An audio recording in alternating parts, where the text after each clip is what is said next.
আমি জারিফ আহমেদ রাব্বি 18 সেশন জিয়া হল দুর্যোগ ব্যবস্থাপনা বিভাগে অনার্স এবং মাস্টার সম্পন্ন করেছি।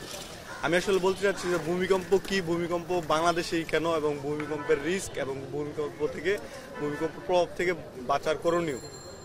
ভূমিকম্প হলো সাধারণভাবে বলতে ভূমিকম্প ভূমির নিচে বিভিন্ন জৈব রাসায়নিক এবং বিভিন্ন ভূতাত্ত্বিক কারণ, যেমন আগ্নেয়গিরি অগ্নুৎপাত, তারপর লাভার নিঃসরণ, প্লেট সঞ্চালন, সিসমিক ওয়েভ, এই কারণে ভূমিকম্প হয়ে থাকে। আর ভূমিকম্প বাংলাদেশেই কেন? বাংলাদেশ হলো 3টি বড় বড় plate, Madhupur fault, Dauki fault plus Himalayan ফল্টের 3টার মাঝখানের মধ্যবর্তী বদ্বীপ অঞ্চল, সে বদ্বীপ অঞ্চল হলো বাংলাদেশ। এই কারণে বাংলাদেশ স্বাভাবিকভাবেই ভূমিকম্প প্রবণীয় এবং ভূমিকম্প হচ্ছে। বাংলাদেশের এই যে 21 নভেম্বর এবং 22 নভেম্বর যে ভূমিকম্পটা হলো, তার কারণ হলো ডাউকি ফল্ট এবং হিমালয়ান মধুপুর ফল্টের টেকটনিক মুভমেন্ট। এটার মুভমেন্ট শুরু হওয়ার এই ছোট ছোট ওয়েভগুলো, এগুলো মিড লেভেলের ভূমিকম্প। এগুলো হলো 5.5, 5.7 মিড লেভেলের, 7, 6 এর উপরে গেলে হলো হাই লেভেলের।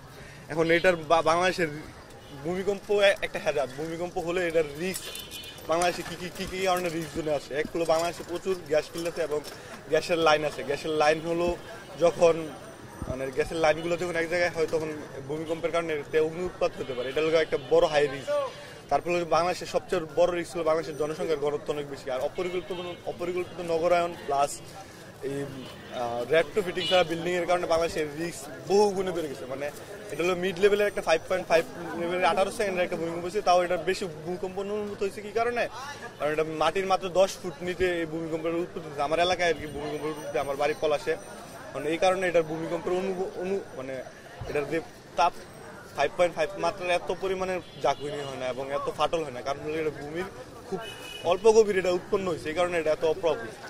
এখন যদি সংক্ষেপে বলি, এই রিস্কগুলো তো ভুলে গেল, বেশি খালি জায়গার অভাব। তারপর আমার রেট্রোফিটিং এর যে কথাটা বলেছিলাম, ঢাকা শহরের প্লাস বিভিন্ন বিভাগীয় শহরের প্রায় 80% বিল্ডিং রেট্রোফিটিং দরকার। রেট্রোফিটিং বিষয়টিকে একটা সার্টেন পিরিয়ড পরে ভূমিকম্প সহনীয় করার জন্য কিছু পদক্ষেপ নিতে হয় প্রতিটা বিল্ডিং এর, যেমন জিয়া হল, তারপর সুদর্শন হল এবং মহাসিন হল। এই হলগুলো একবার হাইলি নিড, যেগুলো অবশ্যই রেট্রোফিটিং করতে হবে, না হলে ভূমিকম্পের রিস্ক 99.5%।